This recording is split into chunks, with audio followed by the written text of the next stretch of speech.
रोज़ा काफ़ी मुश्किल हो जाता है और स्पेशली शाम के 4 बजे के बाद जो ट्रैफिक की भी सूरत हाल होती है वो काफ़ी नाजुक सूरत हाल होती है।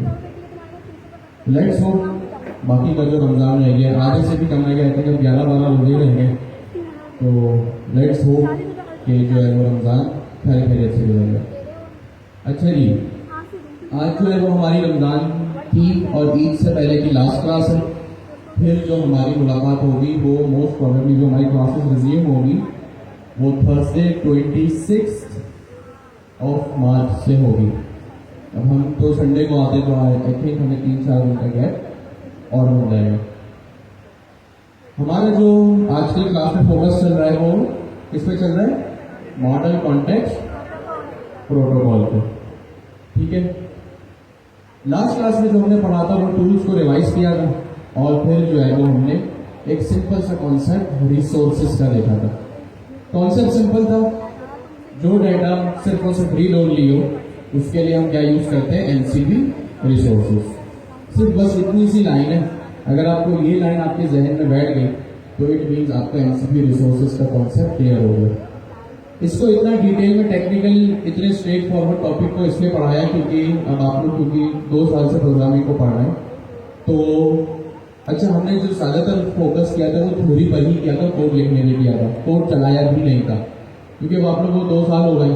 कोई चीज़ अब आपको जो सर्वर पर है उसको क्लाइंट कॉल करेगा, वो चीज़ टर्मिनल में आ जाएगी, तो ये रिक्वेस्ट रिस्पॉन्स साइकिल और उसका रिजल्ट टर्मिनल में लाना सिंपल सा काम है। ये चीज़ आप लोगों को एक्साइट अब इतनी नहीं करेगी। आप लोगों के लिए जो मेन चीज़ है, काम की चीज़ है, वो कॉन्सेप्ट्स को पढ़ना है और समझना है। तो जो डाटा सिर्फ रीड ओनली उसके लिए रिसोर्सेज, और जिस डाटा पे एक्शन परफॉर्म करना हो उसके लिए हम क्या यूज करेंगे? एमसीबी के टूल्स यूज करेंगे। किसी ने सोचा कि भाई जब रीड ओनली डाटा ही था और एमसीबी टूल हो गया या एजेंट्स एसडीके में @function_ टूल था भाई, और हमने ये भी डिस्कस किया था एक लाइन कि भाई एमसीबी रिसोर्सेज जो होते हैं वो एचटीटीपी की गेट रिक्वेस्ट की तरह होता है। किसी ने इतना गौर किया कि यार सिंपल एक गेट रिक्वेस्ट के लिए पूरा का पूरा रिसोर्सेज का कॉन्सेप्ट मैकेनिज्म बनाने की क्या नीड थी? भाई गेट रिक्वेस्ट ही तो है, एक तरह से रीड ओनली डाटा ही तो है। एक एपीआई एक सर्विस को कॉल करो, वो आपको डाटा रिटर्न करके दे देगा। ये काम तो आपने एजेंट्स एसडीके में @function टूल में भी किया और एमसीबी टूल में भी आप कर सकते हो, कोई मना थोड़ी हो। किसी ने सोचा सिर्फ इस गेट रिक्वेस्ट टाइप की चीज के लिए या रीड ओनली डाटा के लिए रिसोर्सेज का कॉन्सेप्ट इंट्रोड्यूस कराने की क्या नीड थी? सिंपल सा काम कर लेते भाई, एमसीबी टूल भी डाटा को गेट तो कर सकता है, simple read only data return आप उससे भी तो कर सकते हो। जैसे भाई ये मेरा क्या चीज है? एमसीबी टूल है, रिसोर्स है, एमसीबी टूल है। ये क्या कर रहा है? सिंपल एक स्ट्रिंग को रिटर्न कर रहा है। अभी ये मेरी हार्ड कोडेड स्ट्रिंग है, स्लीपिंग मोड बट स्टडी। अब ये क्योंकि रीड ओनली डाटा है, सिंपल एक स्ट्रिंग रिटर्न हो रही है या एक फाइनल एपीआई का रिस्पॉन्स भी रिटर्न हो सकता है। किसी ने सोचा कि भाई सिर्फ एक इतनी सी चीज के लिए रिसोर्सेज का मैकेनिज्म क्यों इंट्रोड्यूस हो? चले मैं आपको हिंट देता हूं, आप सोचें। मैंने ये काम एमसीबी टूल में किया, ये काम मैं कहां कर सकता हूं? एमसीबी रिसोर्सेज में भी कर सकता हूं। यहां पे मुझे क्या लिखना पड़ेगा? MCB dot resources. ठीक हो गया? एमसीबी डॉट सॉरी रिसोर्सेज नहीं, रिसोर्स सिंगुलर होगा, प्लूरल नहीं होगा। अब यहां पे क्या होगा भाई? सबसे पहले यहां पे क्या डिफाइन होगा? प्रोटोकॉल या स्कीम। क्या डिफाइन होगा यहाँ पे? प्रोटोकॉल या स्कीम। तो यहाँ पे मैं कुछ भी लिख देता हूं सपोज, और स्कीम कोई स्टैंडर्ड होती है या अपने से खुद से भी डिफाइन कर सकते हैं? कहीं किताब में रूल बना है कि भाई यही लिखना है स्कीम, या कुछ भी अपनी मर्जी से लिख सकते हैं? कुछ भी लिख सकते हैं, बट शर्त यह है क्या कि वो चीज जो है वो आपकी सेंस बनाए। तो मैं लिख देता हूं सपोज my_ डाटा, यहां मैंने लिख दिया। इसके बाद क्या सेपरेटर क्या होगा यहाँ पे? कॉमा हाइफन एक्सक्लेमेशन मार्क क्या होगा? एक ही बच्चा पढ़ता है क्लास में, सेपरेटर क्या होगा यहाँ पे? कॉलन डबल स्लैश, और यहाँ पे सपोज मैंने लिख दिया सॉरी मोर, ये मेरा क्या बन गया? सिंपल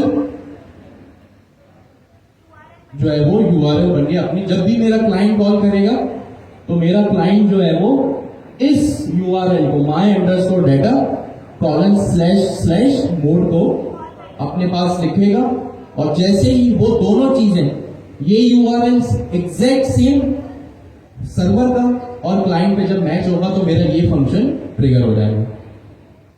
सिंपल है भाई, इसमें कोई आप लोगों के लिए रॉकेट साइंस नहीं है, और नीचे सिंपल एक पाइथन का फंक्शन है। ये सेम पाइथन का फंक्शन मैंने रिसोर्सेज में भी बना दिया, आप इसको चलाएंगे चल जाएगा। ये सेम मैंने कहा टूल में भी बना दिया। किसी ने सोचा है कि भाई सिर्फ इतनी सी चीज को, अब यहाँ पे स्टैटिक स्ट्रिंग है, ये डेटाबेस का कोई रॉ भी हो सकती है, डेटाबेस की रॉ भी हो सकती है, एपीआई का रिस्पॉन्स भी हो सकता है, मेरी पीडीएफ फाइल से मांगा हुआ कोई भी किया हुआ डेटा भी हो सकता है। किसी ने सोचा सिर्फ इतनी सी चीज के लिए क्यों एक रिसोर्सेज का मैकेनिज्म इंट्रोड्यूस हो? ये आपको सोचना पड़ेगा, क्योंकि अब सारा गेम आपके दिमाग का है। अच्छा सोचो, अब क्या सोचना है, कहां से सोचना है, ये भी मैं बताऊंगा। आप लोगों ने टूल का कॉन्सेप्ट पढ़ा, सेम वही एमसीपी टूल और एजेंट्स एसडीके का फंक्शन टूल दोनों सेम काम करता है। अगर मैं आपके लिए कहूं, अच्छा आपको टेस्ट आपका यहां पे होगा कि जो आपने टूल का कॉन्सेप्ट पिछले 1 साल में पढ़ा है ना, एजेंट्स एसडीके से लेके और अभी तक, उसको रिकॉल करें दोबारा और 2 सवालों का जवाब दो अपने आप को। Who uses the tool? कोई अभी जो है वो आंसर नहीं करेगा लाउडली, सबसे पहले अपने आप का जवाब दो। What happens when a tool is being used? इन 2 सवालों के जवाब एक एक करके, सबसे पहले सवाल के जवाब दो अपने आप को, फिर दूसरे।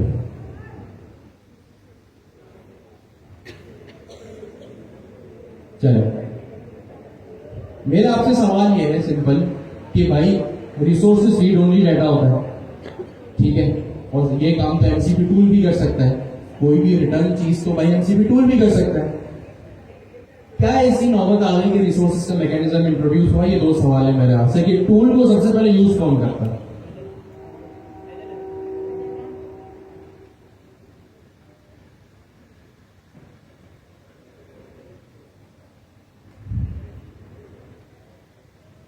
चलिए, सबसे पहले सवाल का जवाब किसके जहन में कि टूल को कौन यूज करता है?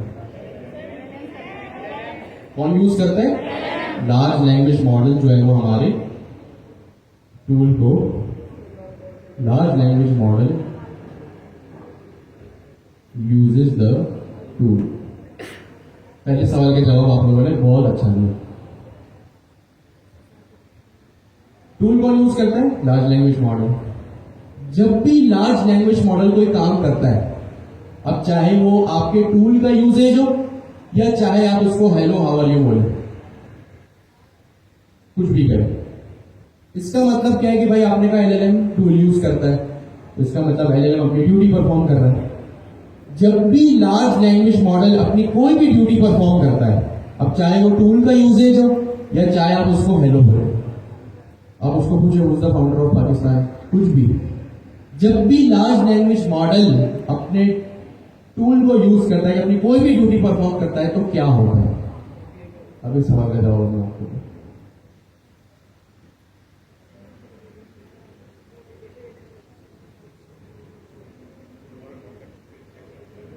सॉरी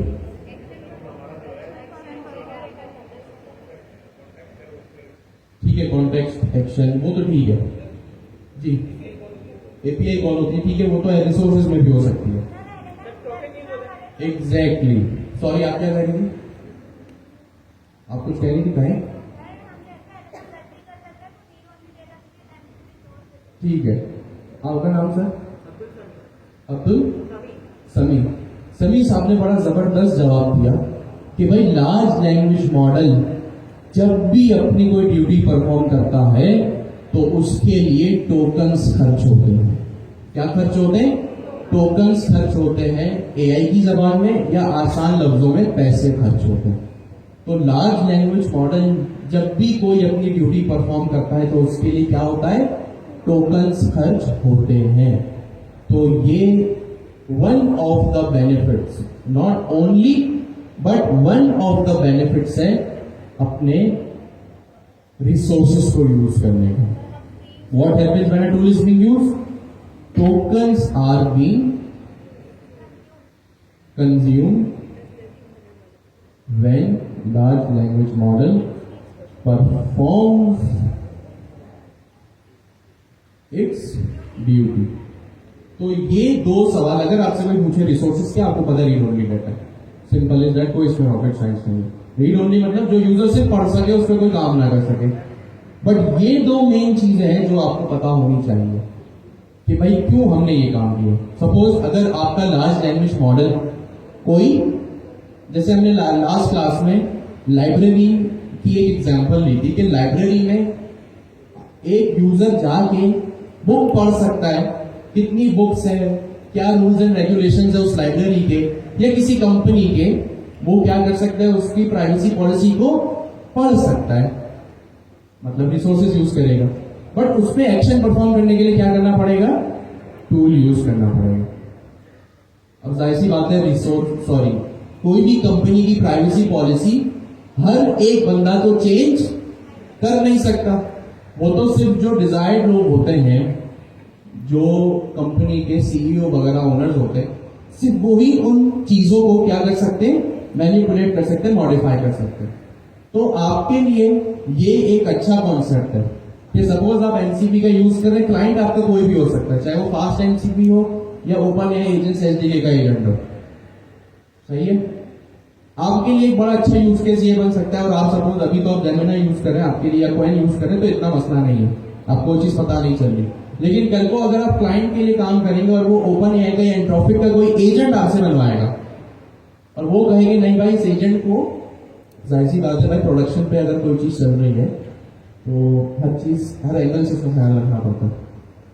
तो ये बड़ी एक कॉस्ट इफेक्टिव चीज या पैसे बचाने के लिए एक बड़ी अच्छी अप्रोच है कि सपोज आपने यूजर से कोई टूल कॉल करवाया, अब टूल कॉल करवाया, अब जाहिर सी बात है यूजर अगर कोई टूल कॉल करेगा या कोई एक्शन परफॉर्म करेगा तो उसके लिए टूल होना लाजमी है, नेसेसरी है, तो वो काम तो टूल से होगा। बट उस टूल का जो आंसर है वो आप कहां से? एमसीपी रिसोर्सेज से रिटर्न करवा सकते हो। तो एक साथ जब, अब ये थोड़ी टेक्निकल बात है, आप लोग जब इस पर बैठेंगे, इस जुमले को गौर से सुनेंगे, दोबारा दोहराएंगे अपने जहन में, तो आपका कॉन्सेप्ट क्लियर होगा। तो सपोज आपको कोई भी चीज डेटाबेस की क्वेरी करनी है या एपीआई में कोई डेटा ऐड करना है, जैसे हमने लास्ट टाइम क्या किया था, एक जेसन की फाइल बनाई थी जिसमें 3 बुक्स का डेटा था। अब 3 बुक्स को अगर मुझे 4 करना है तो इसके लिए क्या होगा? इसके लिए टूल कॉल होगा। क्या होगा इसके लिए? टूल कॉल होगा। अब सपोज उन 4 बुक्स का डेटा मुझे रिटर्न करा के दोबारा लाइब्रेरियन को रिटर्न करवाना है, तो उसके लिए फिर मैं क्या कर सकता हूं? उसके लिए मैं रिसोर्सेज को कॉल कर सकता हूं। अब ये बड़ा सिमिलर कॉन्सेप्ट है एपीआई को कॉल करने वाला। भाई जब आप एपीआई में कोई भी डाटा ऐड करते हो, डाटा को सर्वर पे भेजते हो, तो कौन सी रिक्वेस्ट आती है? Post request. कौन सी रिक्वेस्ट? Post request. तो टूल से एक्शन परफॉर्म करवा रहे हैं हम यहाँ पे, बुक को अपनी फाइल में, जेसन की फाइल में, डेटाबेस में, सर्वर पे, कहीं भी अगर नई बुक ऐड कर रहे तो इसका मतलब क्या है? हम एमसीपी टूल कॉल कर रहे हैं, यानी पोस्ट रिक्वेस्ट कर रहे हैं। Simple is that. और फिर जब उस बुक को ऐड किया, सर्वर ने सारी बुक्स का डाटा रिटर्न किया, तो रिटर्न करने पे, डाटा मंगवाने पे कौन सी चीज यूज होती है? Get request. तो ये MCP resource is equal to get request. तो ये काम आप एपीआई के कॉन्सेप्ट में तो बहुत दफा कर चुके हैं, अब बस चेहरा बदल गया, कॉन्सेप्ट बदल के एमसीपी सर्वर इसका नाम हो गया, सिंपल है। तो ये छोटी सी चीज आपसे डिस्कस करनी थी। और एक चीज यहाँ पे और भी कि जो टूल्स होते हैं, इसका जवाब तो आपने दिया कि ये एलएलएम से कंट्रोल होते हैं। किससे कंट्रोल होते हैं? एलएलएम से। बट यहाँ पे जो रिसोर्सेज है ना, इसको हमारी एप्लीकेशन कंट्रोल करती है। कौन कंट्रोल करती है? एप्लीकेशन कंट्रोल करती है। इसमें लार्ज लैंग्वेज मॉडल का कोई भी रोल नहीं है। इसीलिए मैंने कहा कि भाई अगर आपको अपने पैसे बचाने हो, खर्चा बचाना हो, टोकन्स बचाने हो, तो आप एमसीपी रिसोर्सेज का यूज करो। अब आप पूछेंगे कि भाई एप्लीकेशन कैसे कंट्रोल करती है, तो चले पहले आप सोचो ऐसी कौन सी चीज है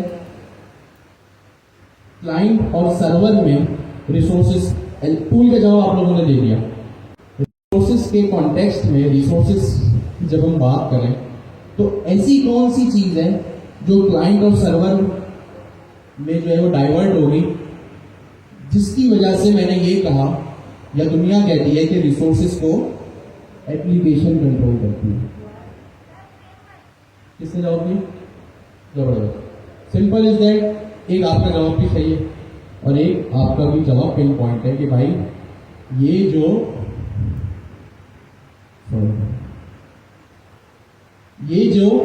URL है, क्या है भाई, ये जो URL है ये वो मेन चीज होती है जिसकी वजह से ये कहा जाता है कि लार्ज लैंग्वेज मॉडल को रिसोर्सेज को एप्लीकेशन कंट्रोल करती है। और एक जवाब आपने दिया कि ये फ्रेमवर्क का इंटरनल डिस्कशन भी या इंटरनल मैकेनिज्म भी होता है। जब भी आपको कोई रिसोर्स कॉल करनी होती है या लिस्ट करवानी होती है तो इसके लिए कौन सा एक फंक्शन है, कॉल स्लैश रिसोर्स और एक लिस्ट स्लैश रिसोर्स।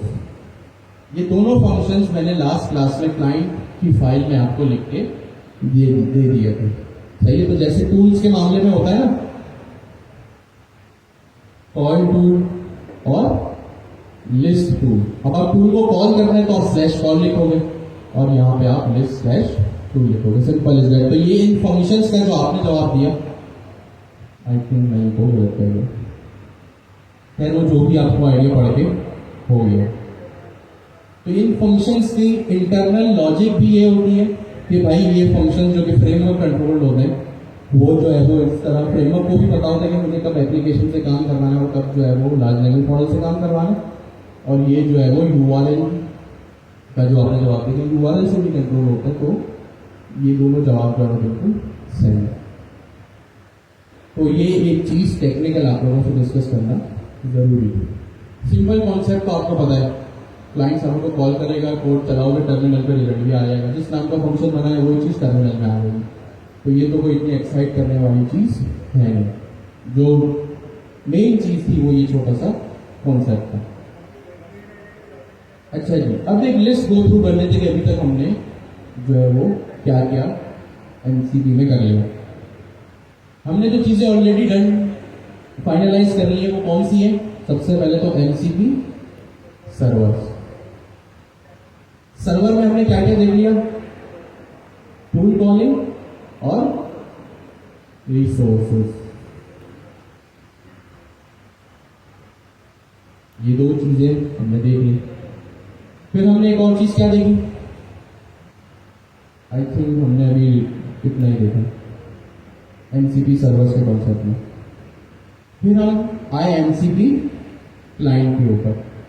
ठीक है, हम किस पे एमसीपी क्लाइंट के ऊपर। क्लाइंट भी हमने दो तरह से बना के जो है वो देख लिए थे। कौन से क्लाइंट थे? हर सर्वर के लिए एक क्लाइंट की जरूरत होती है। तो हमने कौन सा दो तरह के क्लाइंट हमने बनाए थे। एक हमने बनाया था फास्ट एमसीपी की क्लास के थ्रू। अगर आपको याद हो तो हमने लिखा था from fast MCP import client. चलिए मैं आपको जो है यहाँ पे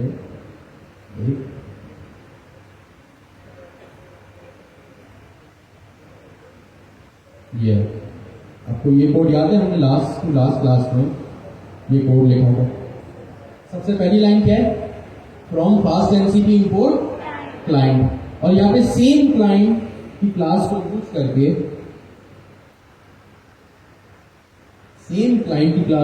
करके हमने क्या किया था? क्लाइंट किसको कॉल करता है? सर्वर में। तो सर्वर डॉट पीवाई की फाइल लिखी और यहां पे अब इस लाइन पे हमने क्या लिखा? Client dot call tool. यानी ये किसको कॉल करेगा? मेरे टूल को, जिसका क्या नाम है यहाँ पे, मूड चेकर यहाँ भी है, ये सर्वर डॉट पी की फाइल है, और ये क्लाइंट डॉट पी भी मेरा उसी फंक्शन का नाम है। तो ये एक क्लाइंट हमने फास्ट एमसीपी की लाइब्रेरी के थ्रू बना के देख लिया था। तो सिंपल एक पैटर्न की फाइल है, कोई रॉकेट साइंस नहीं है इसमें। और एक क्लाइंट हमने कौन सा देखा था भाई, जो हमने देखा था एजेंट्स एसडीके से। लास्ट क्लास या लास्ट टू लास्ट क्लास में शायद वो कोड रखा होगा। ये एजेंट्स अंडरस्कोर क्लाइंट क्लास 21 में एक डायरेक्टरी है एजेंट्स क्लाइंट, और उसके अंदर एक फाइल है मेन डॉट पी वाई। अब आप ये देख सकते हैं कि ये वही एजेंट्स है, from agents, import agent comma runner. ये जो एजेंट की क्लास है, ये जो एजेंट की क्लास है, कौन सी क्लास है, कहां से आ रही है, ओपन एआई एजेंट्स एसडीके से।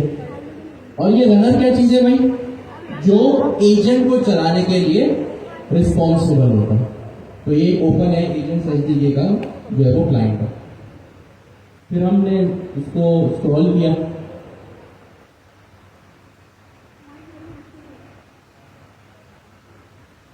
तो ये देखें आप, यहाँ पे बस एक चीज न्यू है, चले इसको हम एंड में देखते हैं। फिर यहाँ पे देखिए ये वही एजेंट है, एजेंट क्लास में क्या लिखा है, एजेंट नेम इसका लाइब्रेरियन है, इंस्ट्रक्शंस और NCP server is equal to server.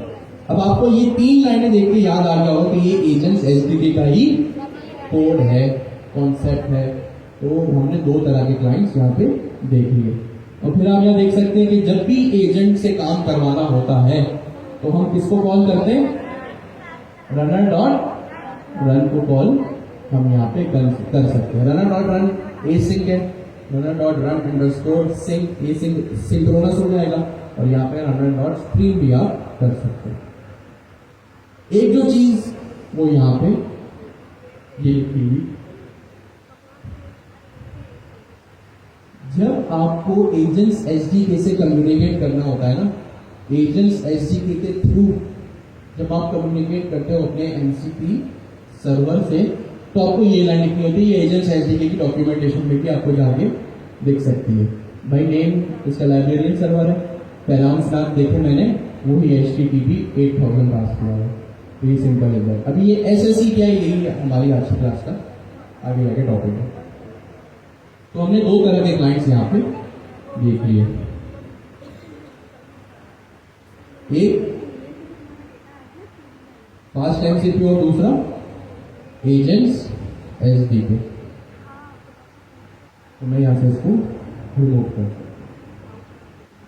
तो हमने मेन चीजें जो है ना हमारे एमसीपी के कॉन्सेप्ट की वो ऑलरेडी कवर कर ली है विद द कोर कॉन्सेप्ट। और जो मुश्किल सवाल के जवाब अपने पास होने चाहिए थे कि भाई जब टूल एक्सेस करते तो रिसोर्सेज को क्यों यूज कर, और रिसोर्सेज को अगर यूज कर सकते तो क्या फायदे हैं जो हमें हो सकते हैं। इसका पहला फायदा, सबसे बड़ा फायदा तो यही है कि भाई एलएलएम पे गेट रिक्वेस्ट जाती नहीं है, तो वो रिसोर्सेज कॉल करके कॉस्ट इफेक्टिव आपके लिए हो सकते हैं। सिंपल है बात।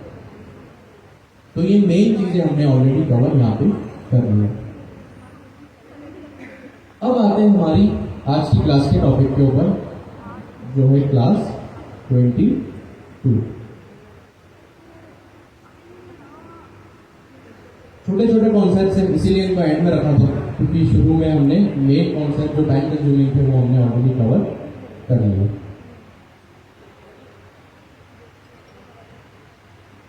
JSON RPC the language of the MCP।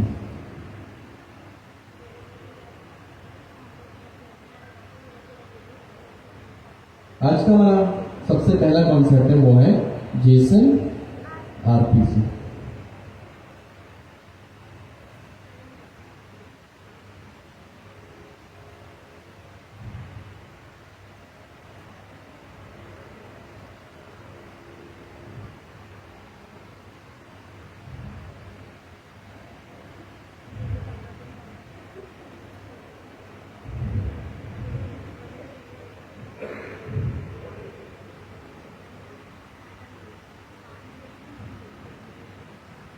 इस हाईलाइटेड सेंटेंस को जरा पढ़ना उर्दू में ट्रांसलेट।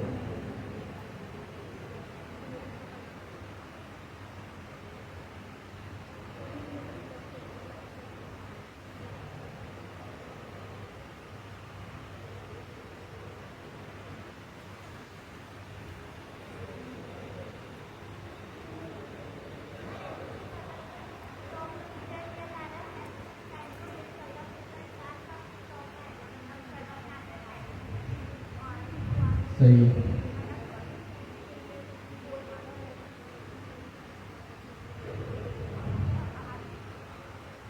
अच्छा जी, क्या समझ में आया इसको पढ़ के? एक का आंसर तो आ गया। यहां से कोई आंसर देगा? जी सर, कुछ भी टूटा फूटा बता जो समझ आया। Think of your MCP client as a person. अब ये चीज तो हमने काफी दफा देख ली है कि क्लाइंट कौन होता है। वो कोई बंदा हो सकता है, आप नॉर्मल अपनी लाइफ में बात करें, सही, डेली लाइफ की, तो आप क्लाइंट या कस्टमर किसको बोलते हैं? उस इंसान को जो किसी चीज की डिमांड करता है। किसको बोलते हैं? वो इंसान या वो कस्टमर, वो बंदा, वो इंसान जो किसी चीज की जो है वो डिमांड करता है। सपोज करें आप एक बेकरी पे गए, सही है, आपको बेकरी पे फॉर सपोज शहरी का सामान चाहिए, सही है, आपको क्या चाहिए? शहरी का सामान चाहिए। आप एक बेकरी पे गए और आपको शहरी का सामान चाहिए, चीजें चाहिए, और आप गए कहां पे? उस बेकरी पे। आप कहां गए? उस बेकरी पे। अब यहां पे दो लोग हैं, एक जिसको शहरी का सामान चाहिए और एक वो जो आपको आपकी शहरी का सामान प्रोवाइड करेगा, देगा। इसमें क्लाइंट कौन हुआ और सर्वर कौन हुआ? जिसको शहरी का सामान चाहिए वो कौन हुआ? क्लाइंट। जो शहरी का सामान प्रोवाइड करेगा वो कौन हुआ? सर्वर।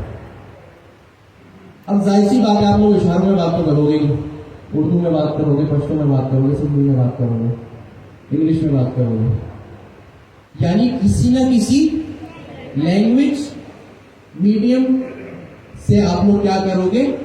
कम्युनिकेट करोगे। क्या करोगे? कम्युनिकेट करोगे। सपोज आप उर्दू में बात कर रहे हो, यानी शहरी का सामान जिसको चाहिए था वो गया बेकरी पे, यानी क्लाइंट, और जो शहरी का सामान प्रोवाइड करेगा वो कौन है? आपका सर्वर। वो एक लैंग्वेज में बात करेंगे। जैसे आप शहरी का सामान खरीदने गए हो तो आप कहोगे भाई इतने एग्स, इतनी ब्रेड, सही है, ये जो भी आपने डिमांड की, सब कुछ हो गया। फिर वो आपको बोलेगा भाई आपका इतना बिल हुआ, फॉर एग्जाम्पल 500। तो आपने किस लैंग्वेज में बात की? उर्दू में, सही है। तो ये जेसन आरपीसीबी यही है कि जब एक एमसीपी का क्लाइंट, क्या कहा मैंने? जब एमसीपी का क्लाइंट कौन हो सकता है आपका? चाहे वो, अभी हमने देखा ना, आपका क्लाइंट कौन हो सकता है?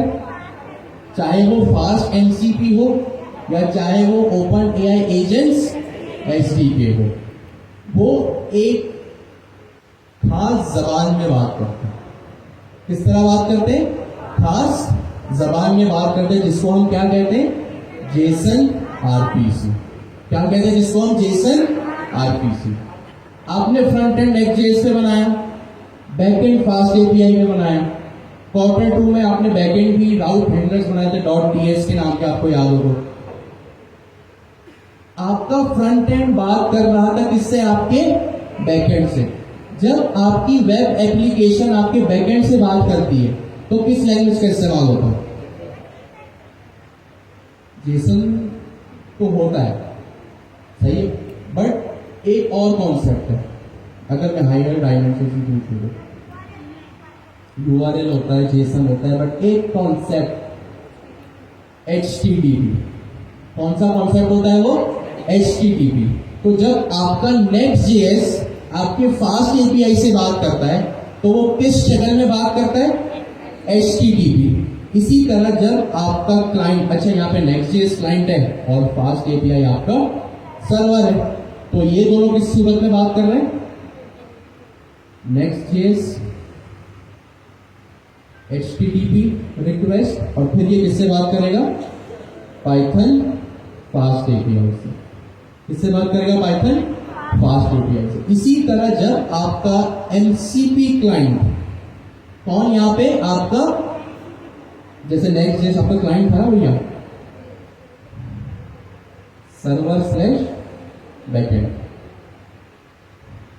इस लाइन में तो किसी को कोई कंफ्यूजन नहीं है भाई। Next JS HTTP request Python, इसी तरह ये और आगे बढ़ सकता है। जब पाइथन ने रिक्वेस्ट को प्रोसेस कर लिया, जब पाइथन को जवाब देना है दोबारा नेक्स्ट जेएस को दोबारा एक एचटीटीपी रिक्वेस्ट जो है वो यहाँ पे जाएगी। Simple is that. Next JS आपका क्लाइंट है, क्लाइंट या कस्टमर कौन होता है? सॉरी, हाँ, क्लाइंट या कस्टमर कौन होता है? यूजर। तो यूजर किस तरह आपके बैकएंड से बात कर रहा था? एचटीटीपी रिक्वेस्ट के थ्रू। यही सेम कॉन्सेप्ट एमसीपी में भी है भाई। एमसीपी में तमाम चीजें जो कोर कॉन्सेप्ट है वो आप ऑलरेडी एचटीटीपी की सूरत में पढ़ चुके हैं। अब यहां पे क्या हो रहा है? जब आपका कोई भी एमसीपी क्लाइंट, यहां पे आपका सिंपल नेक्स्ट जेएस क्लाइंट था ना, अब किसकी बात हो रही है? हम कौन सा टॉपिक पढ़ रहे हैं? एमसीपी। जब भी आपका कोई एमसीपी क्लाइंट, अब ये फास्ट एमसीपी हो या ओपन एआई एजेंट्स एचडीपी हो, कभी भी आपके जब एमसीपी सर्वर से बात करेगा तो किस तरह बात करेगा? जेसन आरपीसी के थ्रू। सिंपल इज दैट, कोई रॉकेट साइंस नहीं है। ये कॉन्सेप्ट जरा अपने बराबर वालों से ईमानदारी से डिस्कस करें।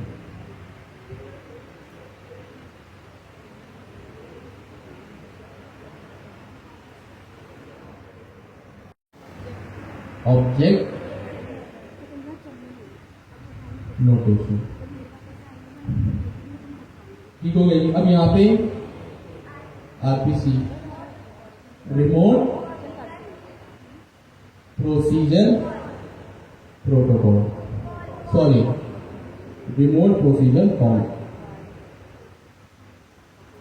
ठीक हो गया जी।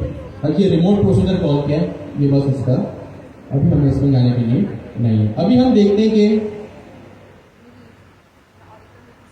जाहिर सी बात है, अभी हमने क्या डिस्कस किया? क्लाइंट कॉल करेगा किसको? सर्वर को। अब क्लाइंट कॉल करके क्या करेगा? टूल कॉल करेगा, टूल लिस्ट करेगा, रिसोर्स कॉल करेगा, रिसोर्स को लिस्ट करेगा। तो सबसे पहले तो आप यहां देखें कि जो हमने अभी बात की थी कि जेसन आरपीसी में क्या एक लफ्ज है? जेसन। क्या एक लफ्ज है? जेसन। और जेसन वही चीज है जो आप लोग ऑलरेडी शुरू से लेकर अब तक पढ़ते आ रहे हैं। तो आप देख सकते हैं आपके लिए ये जो सेंटेक्स है ये बिल्कुल भी न्यू नहीं है। इसमें एक अगर कर्ली ब्रैकेट्स है जिसका मतलब ये क्या है? ऑब्जेक्ट है या जेसन। अब ये दोनों में से एग्जैक्ट क्या है हम आगे जाके देखते हैं। कर्ली ब्रैकेट्स का मतलब पाइथन में भी टाइप स्क्रिप्ट में भी या तो ये ऑब्जेक्ट या डिक्शनरी होगी या ये क्या होगी? जेसन होगी। सिंपल। और ऑब्जेक्ट या डिक्शनरी में से ये एग्जैक्टली कौन सी चीज है वो किस तरह पता चलेगा? कि इसकी की और इसकी वैल्यू दोनों जो है वो डबल कोटेशंस में। वैल्यू तो चले फिर भी इसकी न्यूमेरिक हो सकती है, देखे जैसे ये चीज है, इंटीजर हो सकती है, बट इसकी जो की होगी, की का मतलब चाबी, वो हमेशा किसमें होगी? डबल कोटेशंस में होगी या आसान लफ्जों में स्ट्रिंग में होगी। तो ये आप देख सकते हैं Jason RPC ID method params, जो भी इसकी की है किस सूरत में? डबल कोटेशंस में। अब हम इस वैल्यूज को समझते हैं। जब कभी भी एमसीपी में, जब कभी भी एमसीपी क्लाइंट में या एमसीपी सर्वर में रिक्वेस्ट रिस्पॉन्स साइकिल हो रही है, अभी हम किसकी बात कर रहे हैं? रिक्वेस्ट की ऑब्जेक्ट की। किसकी बात कर रहे हैं हम? रिक्वेस्ट के ऑब्जेक्ट। किसकी बात कर रहे हैं? रिक्वेस्ट के ऑब्जेक्ट की। The client asks to server to do something. जाहिर सी बात है क्लाइंट तो रिक्वेस्ट ही कर सकता है, तो यहां पे अभी हम रिक्वेस्ट ऑब्जेक्ट की बात कर रहे हैं, जो कि ऑफकोर्स क्लाइंट करेगा। जब कभी भी रिक्वेस्ट होगी, सबसे पहला जो पैराम होगा, सबसे पहला जो एट्रीब्यूट होगा वो कौन सा होगा? इसकी की जेसन आरपीसी, गौर से सुनिएगा, इसकी की जेसन आरपीसी और इसकी वैल्यू स्ट्रिंग में 2.0, फ्लोट में कहने या डेसिमल में कहने, हमेशा किसमें होगी? स्ट्रिंग में। आई रिपीट, जब भी कोई रिक्वेस्ट ऑब्जेक्ट होगा एमसीपी क्लाइंट से सर्वर में, तो सबसे पहली चीज होगी इसकी की और वैल्यू हमेशा और हमेशा और हमेशा सेम रहेगी। क्या होगी? हमेशा और हमेशा सेम रहेगी, ये कभी भी चेंज नहीं होगी। ये की जो है ना जेसन आरपीसी, ये हमेशा हमेशा सेम रहेगी।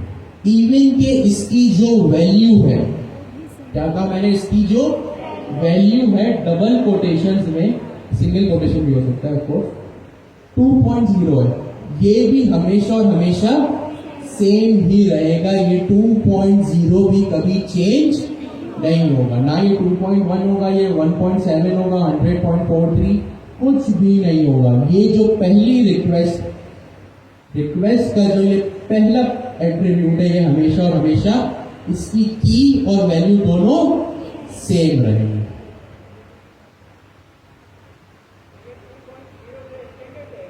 स्टैंडर्ड एग्जैक्टली, ये 2.0 जो है वो भैया आपका जो है वो स्टैंडर्ड है। जेसन आरपीसी और इसकी वैल्यू 2.0 हमेशा even in double quotes same रहेगा। ये कभी भी जो है वो 20 पॉइंट इस तरह या कुछ भी नहीं हो सकता, ये हमेशा 2.0 सेम ही रहेगा। ऑलवेज सॉरी, ये वर्जन नंबर है, सही है, ये हमेशा सेम रहेगा। फिर बारी आती है आईडी की। किसकी बारी आती है? आईडी की। जब कभी भी आपका एमसीपी क्लाइंट एमसीपी सर्वर को रिक्वेस्ट करता है, आईडी, जब कभी भी आपका एमसीपी सर्वर आपके जब कभी भी आपका एमसीपी क्लाइंट आपके एमसीपी सर्वर को रिक्वेस्ट करता है, तो हमेशा हमेशा उसकी एक आईडी होती है। क्या होती है? उसकी एक आईडी होती है, और ये आईडी यूनिक रहेगी। ये आईडी क्या रहेगी? यूनिक का मतलब क्या है? एक बार जब असाइन हो गई तो सेम रहेगी। अच्छा, रिक्वेस्ट रिस्पॉन्स साइकिल में पूरी सेम रहती है, ऐसा नहीं कि एक रिक्वेस्ट में अलग रहती है। अब ये जो मैं सेंटेंस का, या फिर रिस्पॉन्स को ऑब्जेक्ट देखेंगे तो आपको समझ में आएगा। ऑलवेज, क्योंकि यहां बहुत रश लिखा है, इसको मैं यहां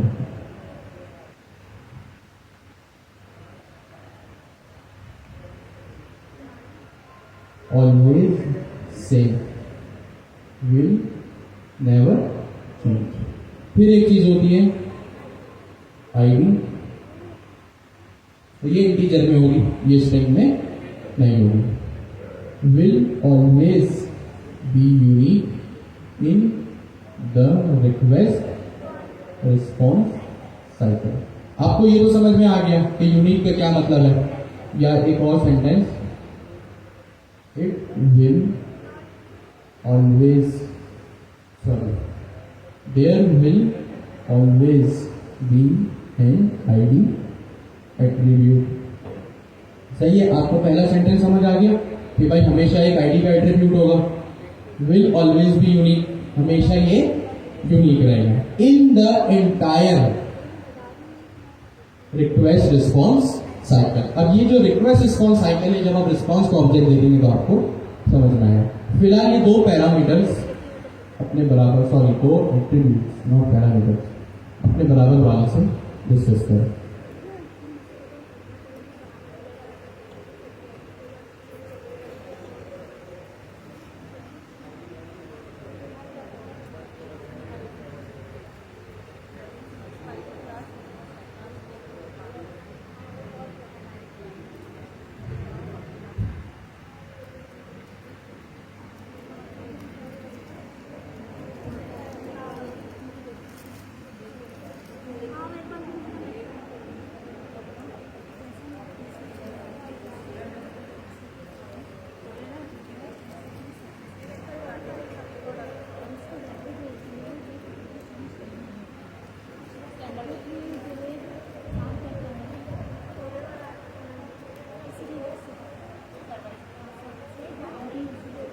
ठीक है जी, it is as simple as that कि भाई पहला एट्रीब्यूट जेसन आरपीसी हमेशा सेम रहेगा और दूसरा आईडी हमेशा होगी। फिर बारी किसकी आती है? मेथड्स की। किसकी बारी आती है? मेथड की। अभी हमने क्या डिस्कस किया, जब कभी भी आपका एमसीपी क्लाइंट एमसीपी सर्वर को रिक्वेस्ट करेगा, कम्युनिकेशन करेगा, तो वो क्या करेगा, या तो वो टूल कॉल करेगा, टूल को लिस्ट करेगा, रिसोर्स को कॉल करेगा, रिसोर्स को लिस्ट करेगा। ये चार में से अभी तो हमें चार काम पड़े, तो एक तो काम और कर सकते हैं, तो ये काम यहाँ पे। अब मेथड के एट्रीब्यूट में एक्चुअल में हमारा क्लाइंट बताएगा अपने सर्वर को कि भाई मुझे एक्चुअल में चाहिए क्या। सही है। एक्चुअल में जब अभी ये हमारी जो क्लाइंट की फाइल है ना, यहां पे क्या हो रहा है, ये किसकी फाइल है, किसकी फाइल है, ये क्लाइंट की फाइल है। जब भी क्लाइंट, ये मेरे क्लाइंट की फाइल है और ये मेरे सर्वर की फाइल है, सॉरी ये तो ये सर्वर, सही है। ये मेरे क्लाइंट की फाइल है और ये मेरे सर्वर की फाइल है। जब भी क्लाइंट सर्वर से बात करेगा तो वो जेसन आरपीसी में करेगा, और जेसन आरपीसी में वो क्या बात करेगा, क्या बात करेगा, या तो टूल के रिलेटेड बात करेगा या रिसोर्सेज से रिलेटेड बात करेगा। ये मेरा क्लाइंट है। आप देख के बता सकते हैं कि यहाँ पे क्या हो रहा होगा, पढ़ के सुनने से बता, सॉरी क्योंकि इस क्लाइंट की फाइल में ये लाइन जो मैंने लाइन नंबर 10 हाईलाइट की है, क्लाइंट सर्वर से बात करेगा जेसन आरपीसी के थ्रू, लेकिन जेसन आरपीसी के थ्रू वो क्या बात करेगा, या रिसोर्स से रिलेटेड बात करेगा या टूल से रिलेटेड बात करेगा। या आप देख के बता सकते हैं क्लाइंट किस चीज से रिलेटेड बात कर रहा होगा, रिसोर्सेज से, और रिसोर्सेज से रिलेटेड भी स्पेसिफिक क्या बात कर रहा होगा, रिसोर्सेज को रीड कर रहा होगा, रिसोर्सेज को पढ़ रहा होगा। तो अगर मैं आपसे कहूं कि भाई यहाँ पे मुझे मेथड बताएं, तो यहाँ पे आप कौन सा मेथड मुझे बताएंगे, रीड रिसोर्सेज। कौन सा मुझे आप मेथड बताएंगे, रीड रिसोर्सेज। यहाँ पे मैंने टूल स्लैश कॉल लिखा है, ये रीड स्लैश रिसोर्स भी हो सकता है। ठीक हो गया जी, ये बस यही था, और इसमें इस मेथड के एट्रीब्यूट में कुछ भी नहीं है। पैराम्स एक्चुअल में जो है भाई, कौन सा फंक्शन, क्या कहा मैंने, एक्चुअल में कौन सा फंक्शन जो है वो आप अपने क्लाइंट से या क्लाइंट सर्वर से मंगवाना चाहते हैं। सही है। अगर मेरे पास एक यहाँ पे, अब मैं आपसे पूछता हूं, अगर यहाँ पे रिसोर्स आपने बताया, यहाँ पे क्या होगा, रिसोर्स रीड हो रही होगी, क्या हो रहा होगा, रिसोर्स रीड हो रही होगी। अब आप मुझे बता सकते हैं कि, अच्छा पैराम्स में दोबारा रिपीट कर देता हूं, यहाँ पे मेथड में बताया जाएगा कि भाई एक्चुअल में चाहिए क्या, या किससे रिलेटेड बात करनी है, टूल से रिलेटेड या रिसोर्स से रिलेटेड। ये मैं मेथड में बता दूंगा। पैराम्स में मैं क्या बताऊंगा, भाई एक से ज्यादा भी टूल हो सकता है ना, एक हो सकते हैं, 10 हो सकते हैं, 100 हो सकते हैं, ठीक है। बट एक्चुअल में मुझे जिस टूल को कॉल करना है, उसमें मैंने किसको बताया कि भाई गेट वेदर का मुझे नाम का एक फंक्शन होगा, वो मुझे कॉल करके लाके दे दो। तो अगर यहाँ पे जो आप लोगों के जहन में अभी एक रिक्वेस्ट ऑब्जेक्ट बना हुआ है, जिसमें आपने मुझे कहा कि यहाँ पे क्या हो रहा होगा, रिसोर्स रीड हो रही होगी, क्या हो रहा होगा, रिसोर्स रीड हो रही होगी। इस सर्वर को देख के बता सकते हैं कि यहाँ पे पैराम्स में क्या आएगा, क्या आएगा पैराम्स में, यहाँ पे मोड चेकर के भाई मुझे इस नाम पर जो है यहाँ पे फंक्शन लाके दे दो, सिंपल इज दैट। तो अगर मैं अब यहाँ पे आपसे पूछ के लिखूं तो भैया मेथड में क्या होगा,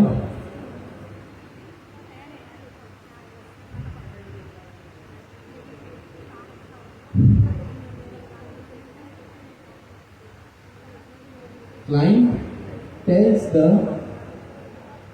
server what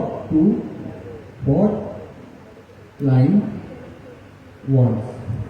सही है। और चौथी चीज क्या थी भाई, पैराम्स थी हमारी। ठीक हो गया जी, ये थी हमारी पैराम्स। पैराम्स क्या होता है, this attribute is responsible to call an actual function. Simple. अब इन दो मेथड्स को अपने बराबर बनाने से डिस्कस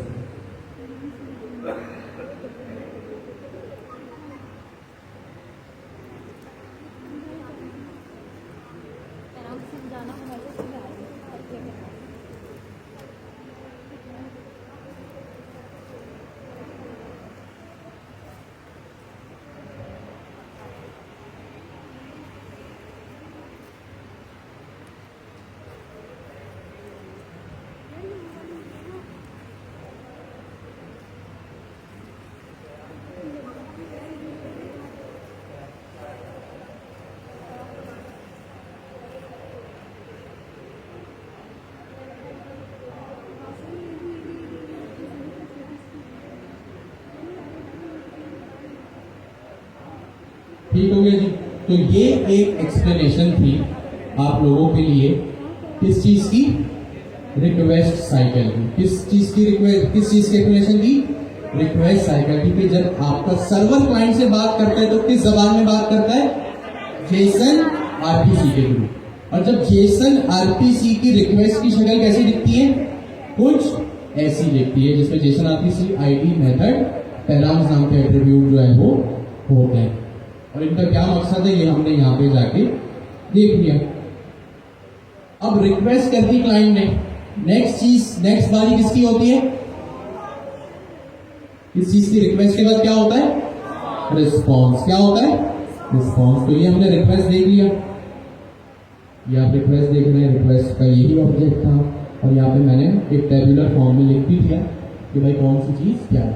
ये आप हमारी गिटहब रेपोजिटरी में जाएंगे तो क्लास 22 में आपको हर चीज मिल जाएगी। फिर यहाँ पे किसकी बारी आती है, रिक्वेस्ट के बाद रिस्पॉन्स की। और रिस्पॉन्स क्या होता है कि भाई जब सर्वर जो है वो रिप्लाई करता है आपके क्लाइंट को। अब आप देखें और मुझे बताएं कि क्या ये पहले के दो पैरामीटर आपके जान पहचान के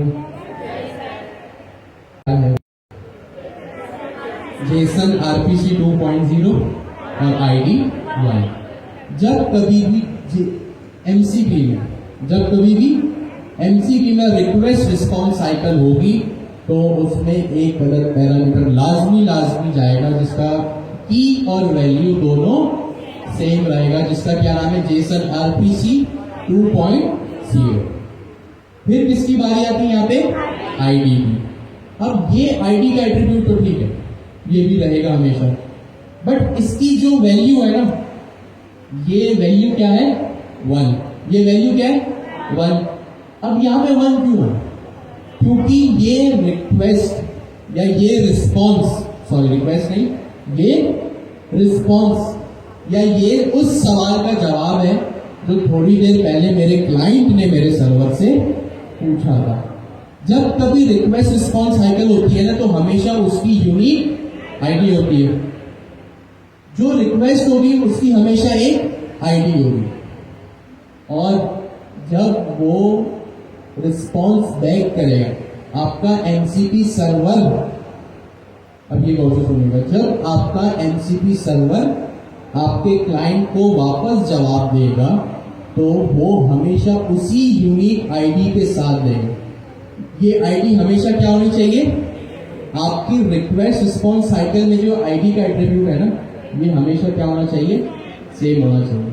भाई सपोज आपने एग्जाम दिए 9 मैट्रिक के, उस 9 मैट्रिक के एग्जाम में क्या होता है, बोर्ड के पेपर में एग्जाम क्वेश्चन पेपर होता है और एक आंसर शीट होती है। अब क्वेश्चन पेपर में क्या होगा, सवाल लिखे होंगे, लेकिन सवाल ऐसे नहीं लिखे होंगे। सवाल किस तरह लिखे होंगे, अपने क्वेश्चन नंबर के साथ। किस तरह लिखे होंगे, क्वेश्चन नंबर के साथ। अब आपकी क्या ड्यूटी है, आंसर शीट में आप क्या लिखते हो, आंसर।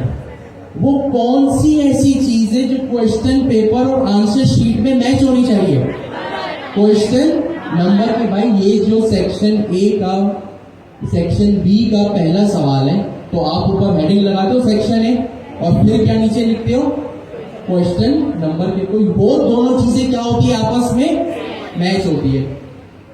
इसके मैच करने का क्या फायदा, एग्जामिनेटर जो एग्जाम कंडक्ट करता है आपका, जो आपके पेपर चेक करता है, उसको जब ये दोनों चीजें मैच होती है ना तो उसको इंडिकेशन जाता है कि ये जो आंसर है ये इस सवाल से मैच हो रहा है। तो यहाँ पे आईडी का एट्रीब्यूट भी वही काम करता है कि जब आपकी रिक्वेस्ट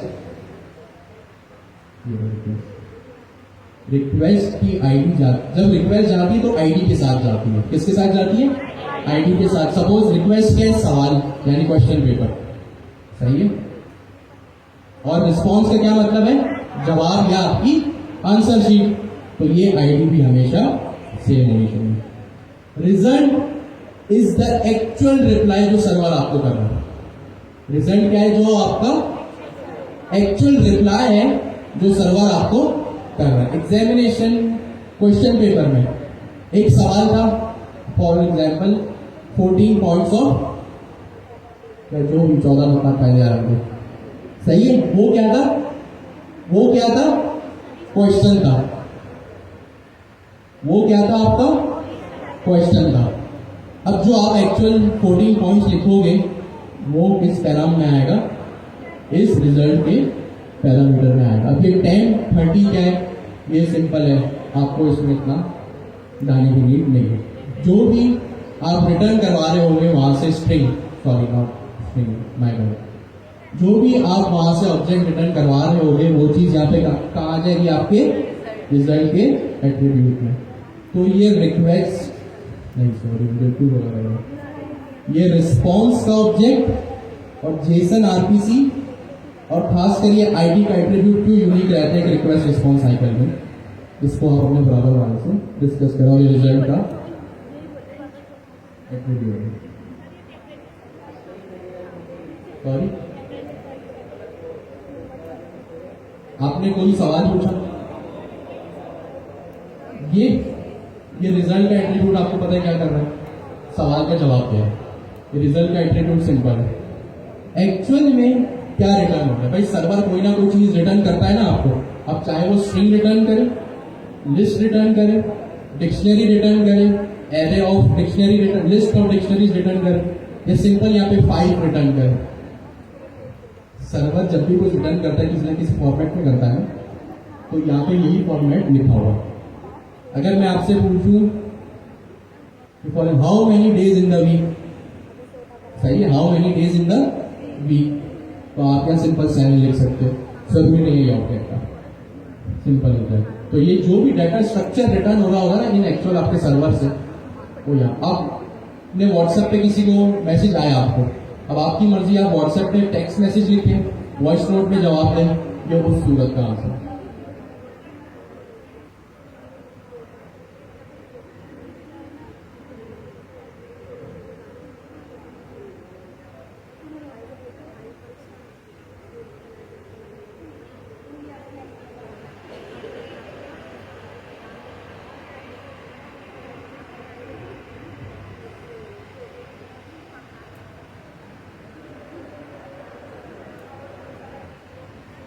अच्छा जी, तो ये सिंपल सी चीज होपफुली आपको क्लियर होगी। एमसीपी क्लाइंट हमेशा एमसीपी सर्वर से बात करेगा, किस सूरत में करेगा, जेसन आरपीसी के थ्रू। और Jason RPC of course request response cycle है। सर्वर जब भी क्लाइंट से बात करेगा, क्लाइंट सर्वर से जब भी बात करेगा रिक्वेस्ट रिस्पॉन्स में बात करेगा, तो उसकी ये शक्ल होगी जेसन आरपीसी की, तो हाँ एमसीपी में जेसन आरपीसी के। अच्छा सपोज करें कोई एरर आ गया भाई, हो सकता है ना कोई एरर आ जाए, तो जरूरी तो नहीं है हमेशा आपकी रिक्वेस्ट सक्सेसफुल ही हो, कभी कभी हो सकता है आपकी रिक्वेस्ट फेल भी हो जाए।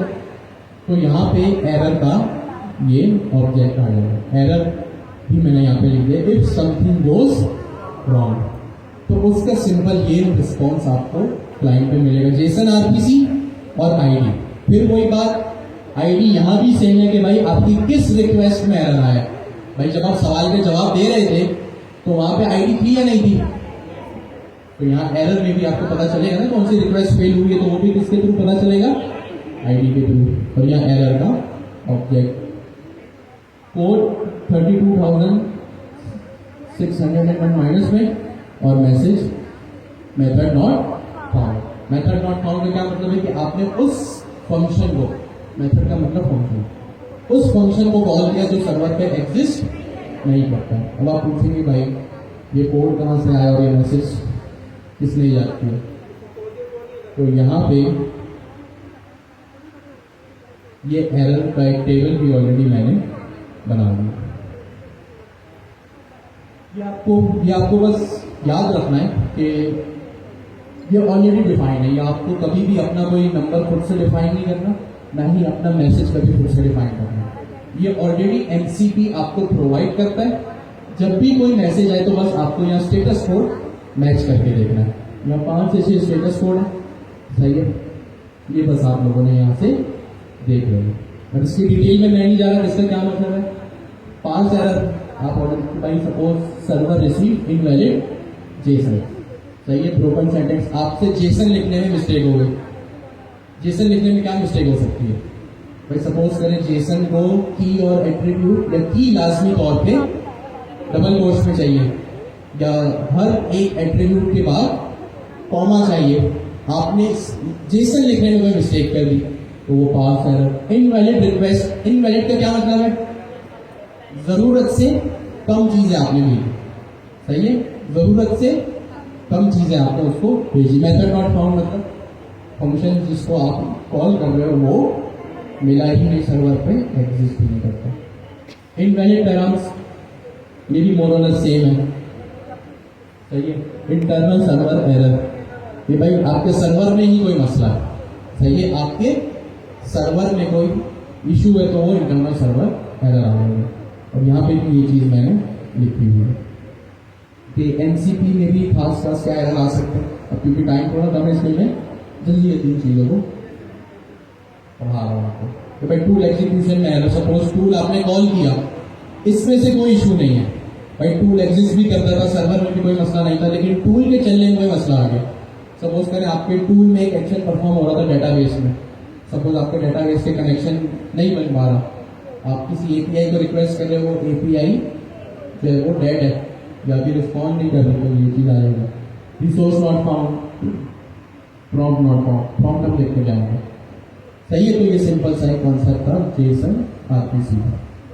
ये सब जो मैंने की जल्दी दो टेबल आपको दिखाए, इसमें ज्यादा कुछ भी नहीं था, इसमें सिर्फ और सिर्फ एरर थे। एरर तो खुद एनसीपी आपको प्रोवाइड करेगा, जब भी आपसे कोड चलाने में गलती होगी तो एरर आएगा, और एरर का स्टेटस कोड और एरर का नेम और मैसेज ऑलरेडी जो है वो आपको एनसीपी की तरफ से मिल जाता है, तो उसमें इतना सोचने की जरूरत नहीं। बस ये याद रखना है कि एनसीपी सर्वर जब आप एनसीपी पे काम करते हो तो एरर भी आपको सब जायसी बात आ सकते हैं, और वो इसी तरह के एरर हो सकते हैं। सिंपल है।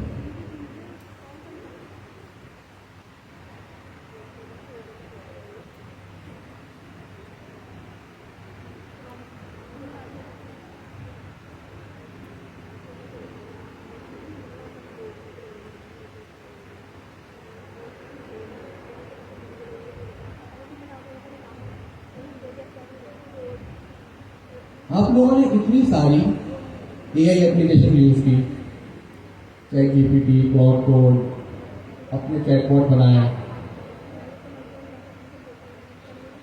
आपने इतनी सारी एआई एप्लीकेशन यूज की, सही। आपने अक्सर किसी ना किसी एआई एप्लीकेशन में जब आप कहीं पे गए तो ये चैटबॉट जैसा इंटरफेस आपने देखा होगा।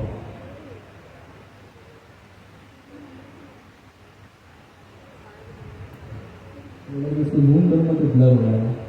खैर आप लोगों को आइडिया तो मिल रहा है, ये चैटबॉट जैसा इंटरफेस है, चैट जीपीटी जैसा, ऐसा ही है, यस और नो, सही है। यहाँ पे नीचे बॉक्स आ रहा है, इनपुट फील्ड, प्रॉम्प्ट आप यहाँ पे लिखते हो, यहाँ पे प्रॉम्प्ट को फायर करते हो, सपोज आपका चैट जीपीटी है। ये जो आपको 6 बॉक्सेस दिख रहे हैं, अब आपने क्योंकि इतना यूज किया है एआई को और एआई पे इतना काम भी किया, डेवलपमेंट भी की है, इन 6 बॉक्सेस को देख के आपको क्या लगता है ये क्या चीज है? नहीं, मैं इनका अभी यूजर पर्सपेक्टिव से पूछ रहा हूँ कि मैं आपसे इंटरनल डिटेल नहीं मांग रहा,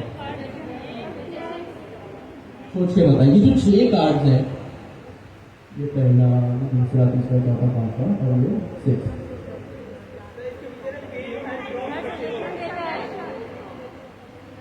जी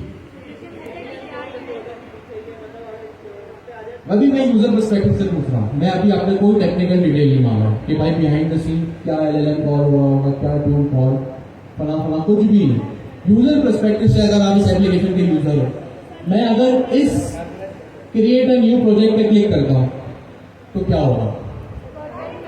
एक प्रोजेक्ट बनना शुरू हो जाएगा। क्या मैं लिख सकता हूँ help me review my completed task, सही है। तो क्या होगा, जो भी मेरे टास्क है वो आ जाएंगे।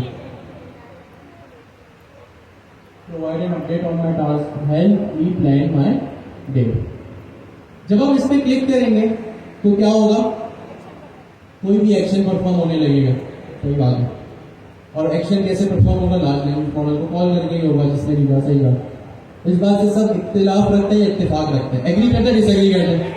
एग्री करते हैं। लार्ज लैंग्वेज मॉडल से बात करने का क्या तरीका है? एग्जैक्टली, लार्ज लैंग्वेज मॉडल से बात करने का क्या तरीका है? प्रॉम्प्ट। प्रॉम्प्ट यानी कम्युनिकेशन। जैसे आप इंग्लिश में बात कर रहे हैं, उर्दू में बात कर रहे हैं, पश्तो में बात कर रहे हैं, सही है। एक ये सेम कॉन्सेप्ट आपके एमसीपी सर्वर्स में भी होता है। किसमें होता है? आपके एमसीपी सर्वर्स में भी होता है। हमेशा क्या होता है, आप जब भी अपनी कोई एमसीपी की एप्लीकेशन, कोई भी एप्लीकेशन बना रहे हो तो जिसमें एमसीपी इन्वॉल्व हो,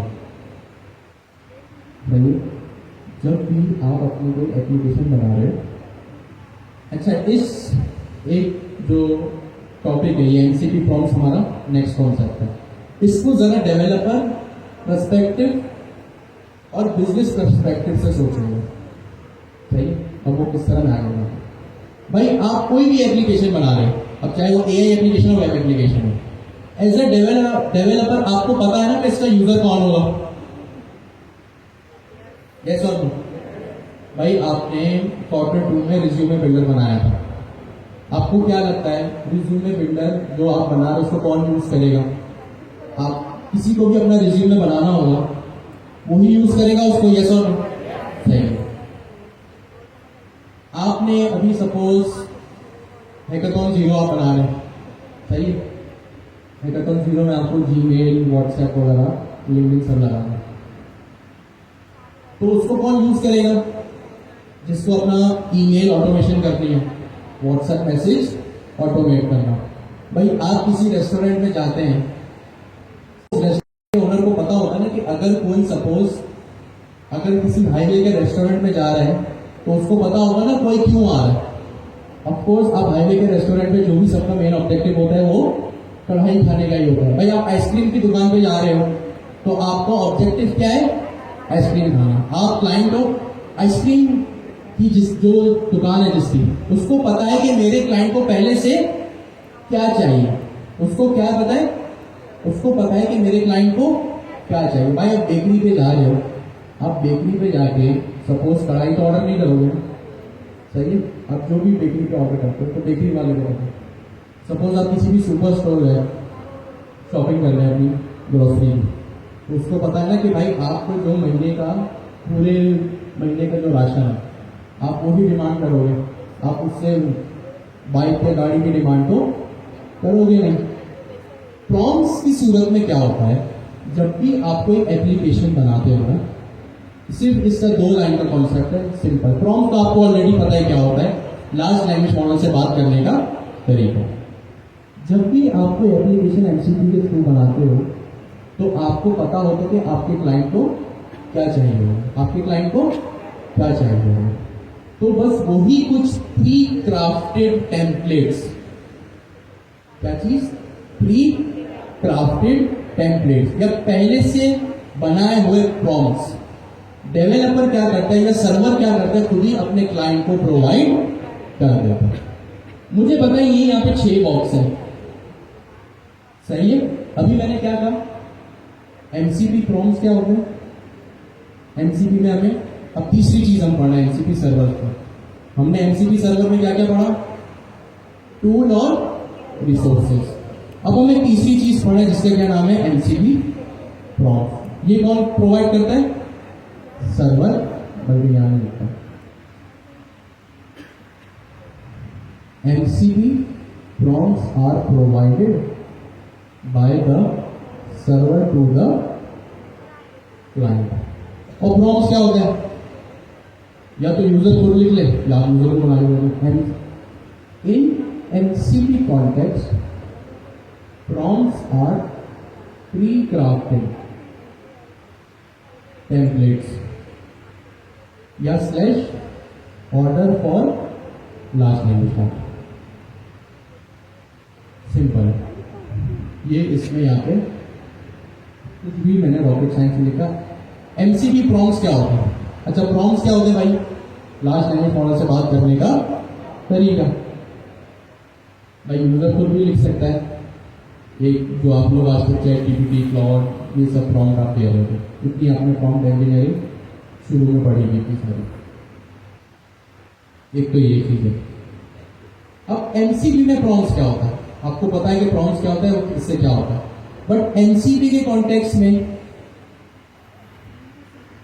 prawns are always provided by the server. ये 3 पॉइंट। प्रॉन्स क्या होता है एमसीबी के कॉन्टेक्स्ट में, डेवलपर या सर्वर पहले से ही अपने क्लाइंट को प्रोवाइड कर देगा। अब ये चीज ध्यान में रखिएगा, क्या होगा, एमसीबी सर्वर या एमसीबी के डेवलपर जो आप डेवलप कर रहे हैं, वो पहले से ही अपने क्लाइंट के लिए या यूजर के लिए, कस्टमर के लिए वो चीजें रेडी रखेगा। Prompts are already provided by the server. मुझे आप एक बात बताइए कि ये जो 6 कार्ड हैं, आप किसी एप्लीकेशन पे आए और ये 6 कार्ड आपको दिख रहे हैं। अब 10 मिनट पहले आप लोगों ने कहा, बिल्कुल सही कहा कि भाई जैसे हम किसी कार्ड पे क्लिक करेंगे तो एक एक्शन परफॉर्म होने लगेगा। मुझे एक बात बताइए, ये 6 कार्ड आपको दिख रहे हैं तो क्यों दिख रहे हैं, कहां से आ रहे हैं, कहां से आ रहे हैं, आपको एमसीबी सर्वर से आ रहे हैं। तो आप किसी भी कार्ड पे क्लिक करेंगे तो ये चीज, उसके पीछे का एक्शन जो है वो परफॉर्म होने लगेगा। तो सिंपल बस ये है, एमसीबी प्रॉम्प्ट्स में बस ये 3 चीजें ही हैं कि जब भी एमसीबी प्रॉम्प्ट्स की बात होती है तो एमसीबी प्रॉम्प्ट्स हमेशा सर्वर प्रोवाइड करता है किसको, क्लाइंट को। किसको प्रोवाइड करता है, सर्वर प्रोवाइड करता है क्लाइंट को। अच्छा, प्रॉम्प्ट्स अगर ऑलरेडी लिखे हुए हैं, एक और सवाल, आप लोगों ने कहा कि एक्शन परफॉर्म होने लगेगा, तो जैसे ही मैं क्लिक करूंगा इस पर, अगर मैं एक यूजर हूं या आप इस वेबसाइट पे यूजर हैं, तो क्लिक करने पे आपको क्या लगता है, ये एप्लीकेशन आपसे प्रॉम्प्ट मांगेगी या डायरेक्ट एक्शन शुरू हो जाएगा, डायरेक्ट एक्शन शुरू हो जाएगा। अब जाहिर सी बात है, अगर डायरेक्ट एक्शन शुरू हो गया और यूजर ने तो बताया ही नहीं करना गया, इसका मतलब कहीं ना कहीं किसी ने प्रॉम्प्ट लिख के रखा हुआ है ना, कहीं ना कहीं किसी ने प्रॉम्प्ट लिख के रखा हुआ है। तो बस यही है MCP prompt, simple is that. MCP prompt are provided by the server to the client. ये 3 पॉइंट अपने बराबर वाले से डिस्कस करें।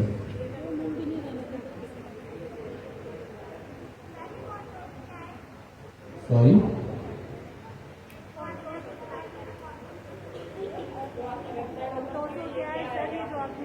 जो वेबसाइट ओपन की वो क्या है, आप यही पूछ रहे हैं, ये तो ऐसे ही इंटरनेट से गेलेज उठाएंगे किसको, क्लाइंट को, सही है। और ये पहले से बने बनाए प्रॉम्प्ट्स रखे हुए जो यूजर। अब ये बात जाहिर सी बात है, जब आप किसी रेस्टोरेंट में मेन्यू मंगवाते हैं तो उसको पता है वो जो मेन्यू है ना, वो क्या है, पहले से ही डिफाइन किया हुआ प्रॉम्प्ट आप कह सकते हो है कि आपको पता है, उस क्लाइंट, उस सर्वर को पता है कि आपको वो जो क्लाइंट आएगा वो क्या रिक्वेस्ट करेगा, सही है, ये चीज है। अच्छा, यहाँ पे थोड़ा सा टाइम निकाल के हम हैकाथॉन 0 को डिस्कस कर लेते हैं। हैकाथॉन 0 काफी लोगों का इन प्रोग्रेस है, काफी लोगों ने माशाल्लाह से बहुत जल्दी से कर भी दिया। मैं यहाँ पे हैकाथॉन 0 का डॉक्यूमेंट दोबारा ग्रुप में शेयर कर दूंगा तो आप लोगों के लिए आसानी होगी। ये रहा हैकाथॉन 0 का डॉक्यूमेंट, या पूरा पढ़ सकते हैं। ये 3 से 4 टीयर्स में डिवाइडेड है। ब्रॉन्ज,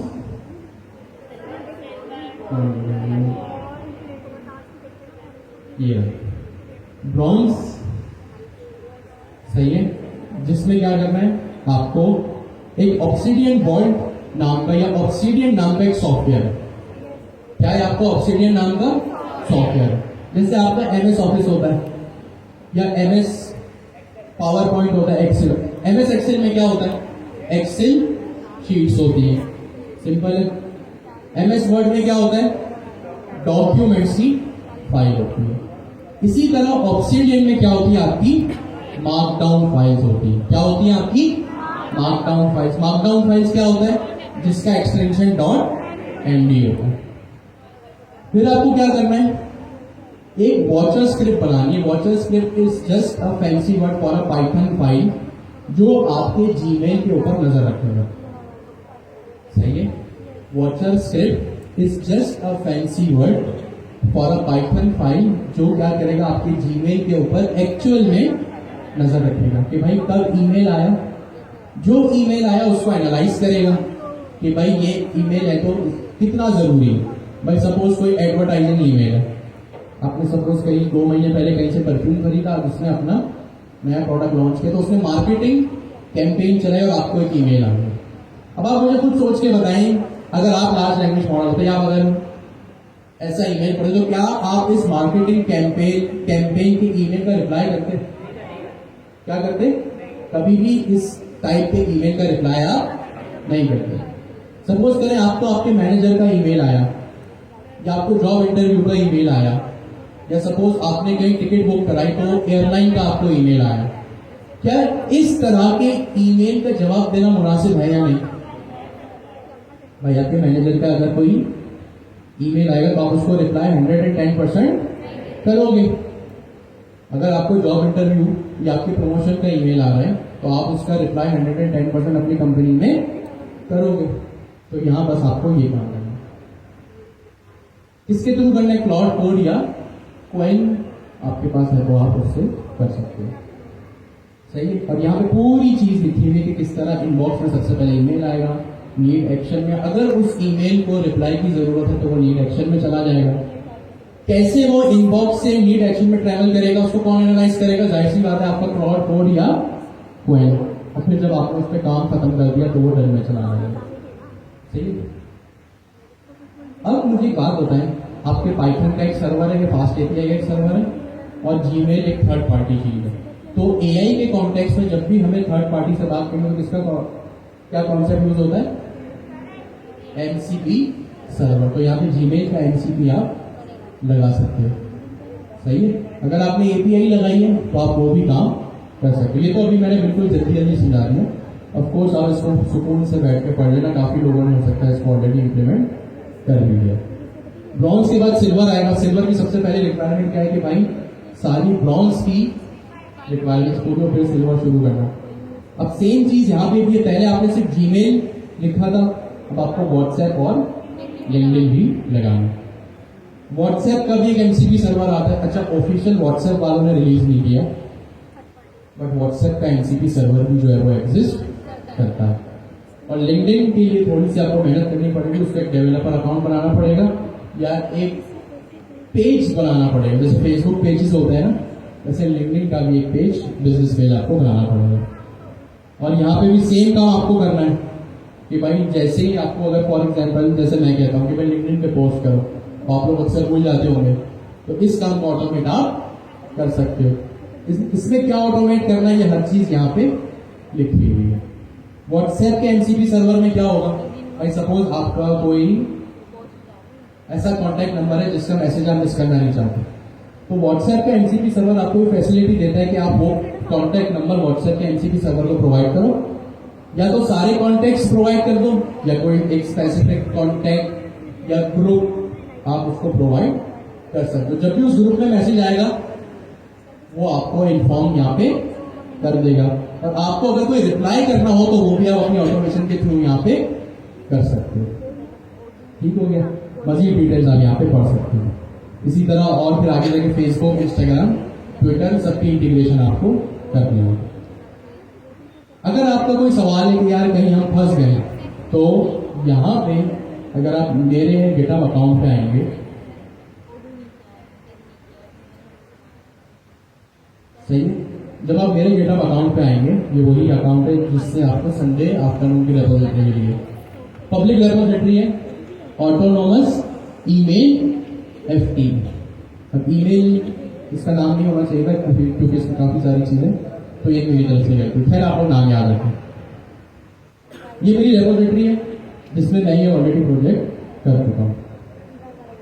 अगर आपको कोई चीज तंग कर रही है कि यार सपोज व्हाट्सएप की इंटीग्रेशन समझ नहीं आ रही या लिंक्डइन समझ नहीं आ रहा, अच्छा आप लिंक्डइन की एक बार इंटीग्रेशन कर लोगे तो फेसबुक की भी वही है, इंस्टाग्राम की भी वही है। तो एक डॉक्स नाम की डायरेक्टरी होगी जिसमें मैंने लिंक्डइन, व्हाट्सएप की पूरी जो है वो डॉक्यूमेंटेशन रखी हुई आप लोगों के लिए।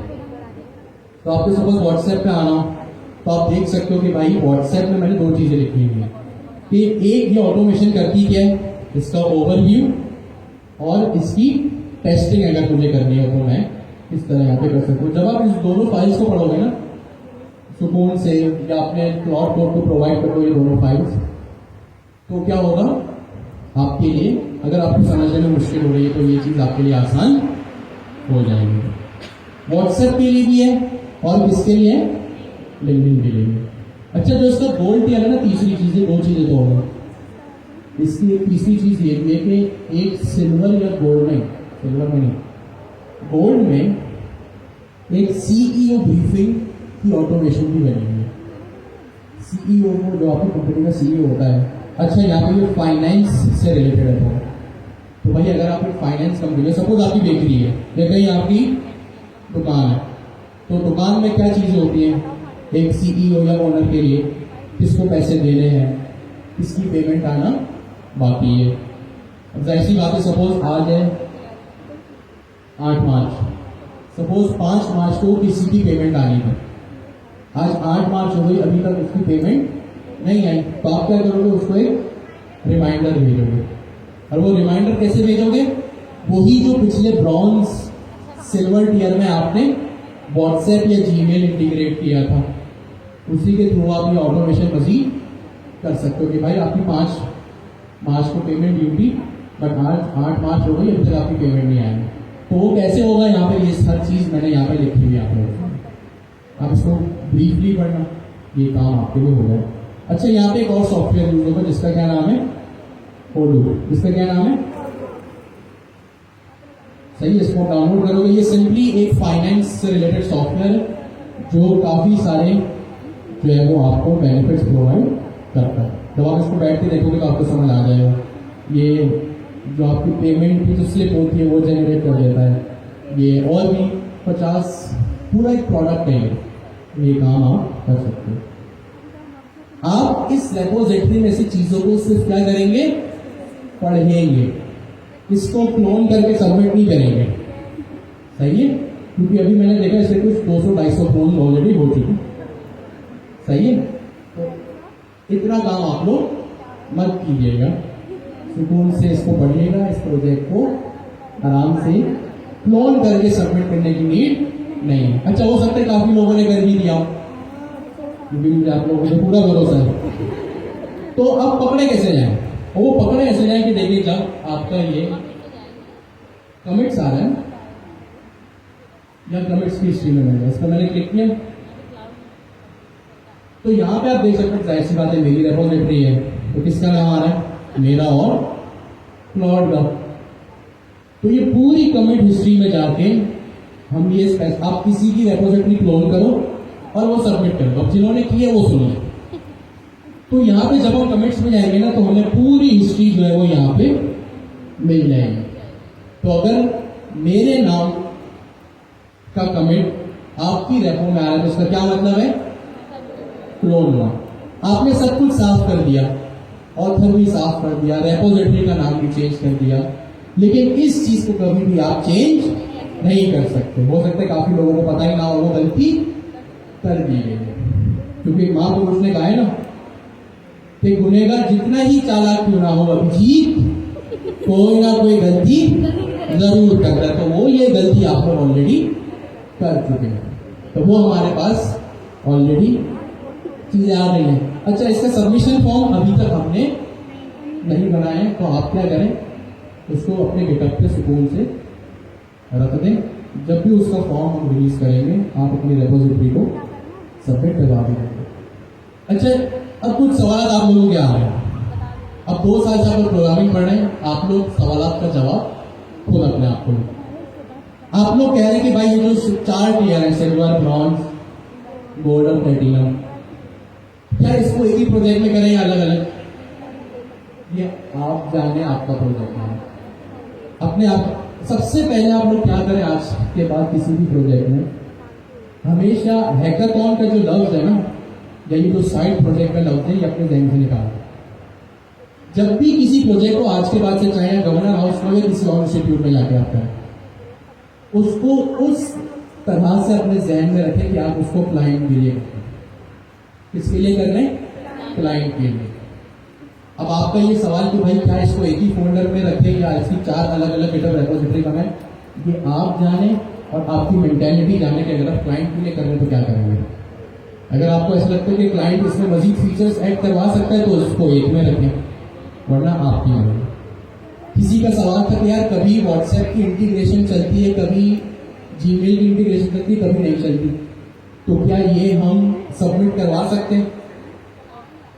तो हैकाथॉन का लफ्ज अपने जहन से निकाल के बाहर फेंकें और खुद सोचें कि अगर आप ये जवाब या ये बात अपने क्लाइंट को कहें कि भाई ऑटोमेशन तो कर दिए लेकिन कभी ईमेल आएगी कभी नहीं आएगी, अपने आप को जवाब दें कि क्या वो क्लाइंट आपका इस ऑटोमेशन को एक्सेप्ट करेगा, इस प्रोजेक्ट को एक्सेप्ट करेगा। अगर आप क्लाइंट होते तो क्या आप उस चीज को एक्सेप्ट करते? ये आप जाना, आपकी मेंटालिटी जाना। आपको लगता है हाँ ठीक है आप सबमिट करा दें, नहीं लगता तो फिर उसको इम्प्रूव करें। ड्राई रन तक एक कॉन्सेप्ट। ड्राई रन क्या होता है? आपने स्क्रिप्ट लिखी और उसके टेस्ट केसेस लिखे। अच्छा टेस्ट केसेस फिर आप लिख लेना, मैं आपको मशवरा दूंगा आप लिख लेना, ताकि आपको 6 महीने बाद 2 साल बाद भी कॉन्फिडेंस हो कि टेस्ट केस अगर पास हो तो एप्लीकेशन चल रही है। ड्राई रन का कॉन्सेप्ट क्या है कि आपने स्क्रिप्ट लिखी, टेस्ट केस लिखे, वो सब पास हो गए, एक्चुअल में आपने एमसीपी कोई भी इंटीग्रेट नहीं किया। आपको ऐसा लग रहा है कि भाई टेस्ट केस पास हो रहा है तो it means dry run successful है। आप जाने, आपकी मेंटेलिटी जाने कि ये चीज सही है या नहीं। अब इस सवाल का जवाब हम आपको, एटलीस्ट मैं तो नहीं दूंगा, अगर कोई गवर्नर हाउस के दूसरे टीचर से आपका कम्युनिकेशन है आप उससे जाके पूछ सकते हैं। अपनी मेंटेलिटी को स्टूडेंट से निकाल के मार्केट बिजनेस वाला जो है वो तैयार करें। ठीक है, तो एक छोटी सी बात आपसे करूँगी, एक छोटा सा आखिरी टॉपिक, फिर हमारा एमसीपी का टॉपिक भी बिल्कुल जो है यहाँ पे क्लोज हो जाएगा। जी, डिस्क क्लीन जो आपको साफ सफाई करने की अपनी रेपो की, वो संडे आफ्टरनून में ही है, सबसे पहले या दूसरी डायरेक्टरी ही है। ये भाई मेन रूट पे ही रखा हो और इसके अंदर मजीद 4-5 फाइल हो। अच्छा जी, एक और चीज आप लोग पूछ रहे थे कि इसमें स्पेक किट प्लस यूज करें या ना करें। डॉक्यूमेंट में तो ये चीज नहीं लिखी हुई। अब डॉक्यूमेंट में जब कोई चीज नहीं लिखी होती ना तो इट मीन्स आपके पास उस चीज का लेवरेज है, ऑप्शनल है। मैंने स्पेक किट को यूज किया है, आप लोग करना चाहें वो आपकी मर्जी। अब आखिरी टॉपिक, फिर हमारा एमसीपी का टॉपिक जो है वो मोर और लेस तकरीबन 80-90% कंप्लीट हो जाएगा।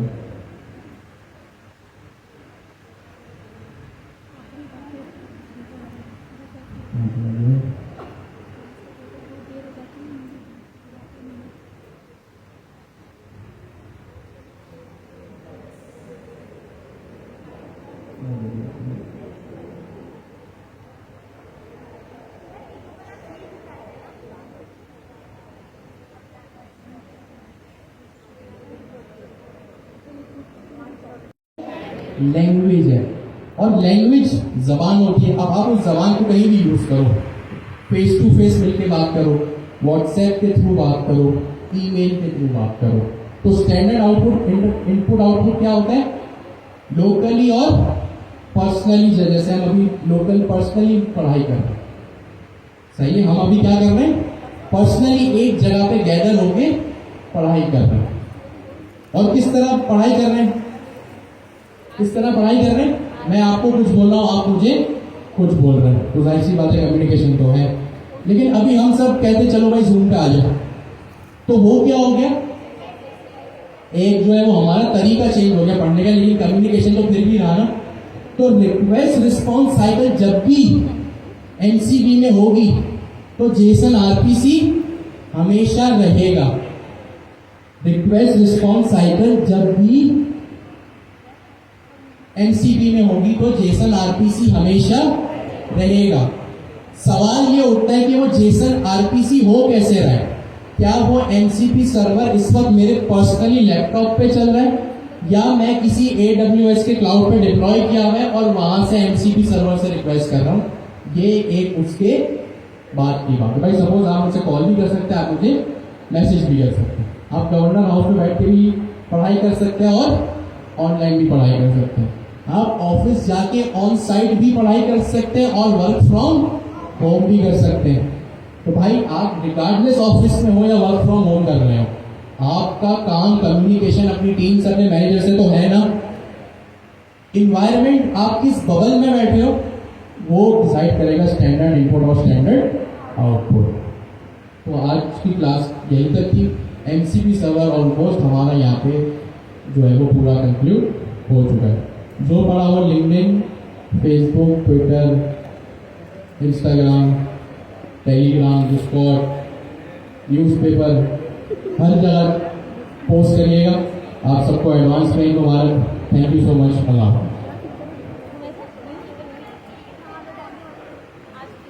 क्या कह रही है?